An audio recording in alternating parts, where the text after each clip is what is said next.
Good evening guys. Ngayon lang tayo nakapag-upload dito sa channel natin. Sobrang busy. So madami tayong na-release na unit. So hinahabol ko pa yung iba. Ito Tactical Ace na 4 inches yung bago namin na model. Yung kasi yung account ko na isa, yung Gunter Uy na account sa Facebook na suspend yun. So mag-PM na lang kayo dun sa bago kong account sa ito sa screen. Ang GT Sports. So, yun nga pala yung kay Sir Jason ito. Matagal na to. Yan, kay Sir Jason. Sir Jason, kung nakikinig ka or hindi mo ako makita sa Facebook, naka-ready na to yung sa'yo, yung unit mo. Naka-fully fed mo na rin to. So, naka-ready na to ipapadala. Ilang weeks na to nakatambay dito kasi hindi kita makita sa sa Facebook dun sa ko sa bago akong page sa GT Sports. Yan. So sana makita mo yung video na to. So ito yung unit ni Sir June. Yan. Standard na So bali pina-upgrade niya to sa MTR na 22 inches. Ang tank gusto niya is 0.5, medyo mahaba pang maramihan. Tapos, ang folding pala na ito yung bago namin. Si Sir yung unang kumuha nito ng folding namin. Ayan. Wait lang. So yan, ang mura. Mura. Hindi pa ito mura. Tactical Ace. Yan, Tactical Ace. So, pinapagod na siya ng rounded tank pero 0.5 yung gusto niya. Yung rail nito napakaganda. Yan. Maporma siya. So, ito yung namin, yung bago namin na mas maganda. Kasi yung dati namin na folding na ito is lang. May play talaga siya. Naalog-alog siya. Ito wala. Talagang napaka-smooth. Wait lang. I-adjust yung camera para makita ninyo. Yan o. So, meron siya ditong parang button yan. Kiniklik yan. Kung matatanggalin natin. Yan o. As in, ito yung masasabi ko talagang napakagandang pagkakagawa. Wala talagang play as in. Ito lang yung may play. Ito. Yan. Normal yan kasi ganoon talaga yung pagkakagawa nito. So, yung sa folding niya mismo,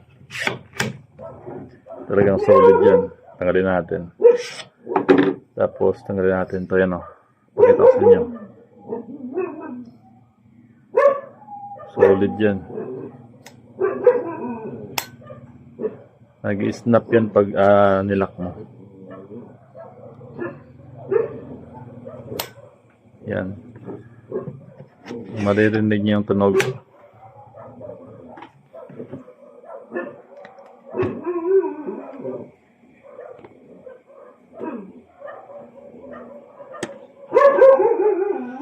Yan siya. May clean na lang. Snap natin. Ilapit ko dito sa camera para marinig. Smooth.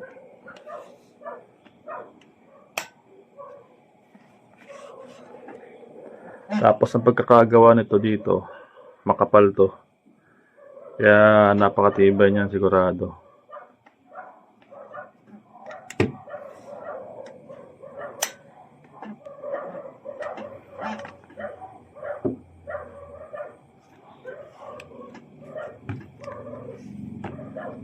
Kahit na ganyan nyo lang, smooth yan.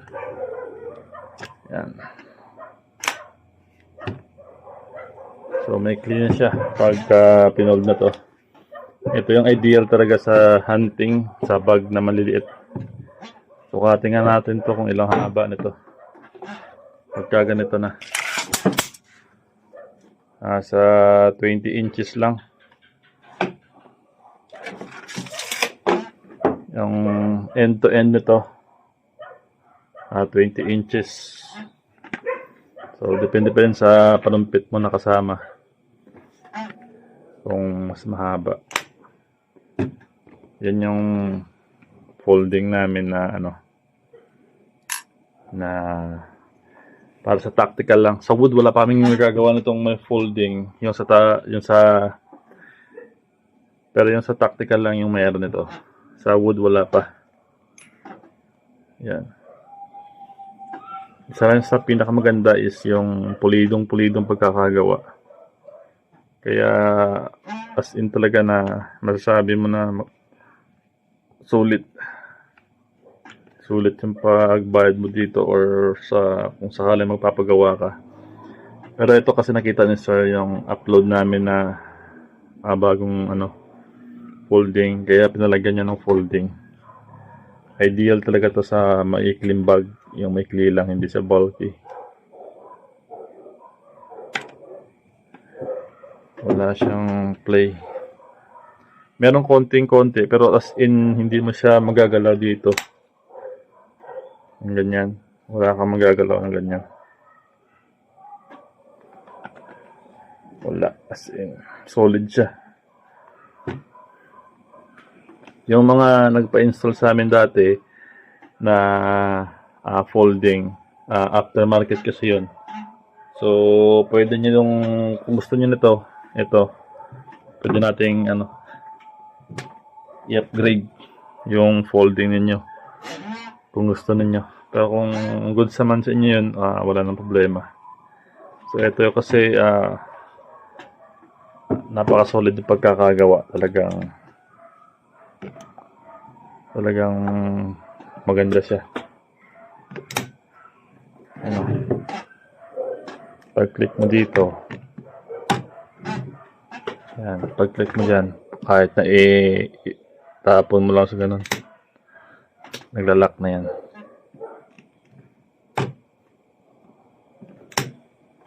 Yan, tapos hawakan mo dito. Solid yan. Yan, sa mga nag-PPM sa page ko, yung page ko pala is bago na GT Sports, doon lang kayo mag-PM o sa mga gustong mag-inquire. Ganun pa rin, ito standard PM na kayo. Budget bill natin meron din doon na humura na 23.9 unit only. So yun, mas maganda to yung bagong model. Tactical is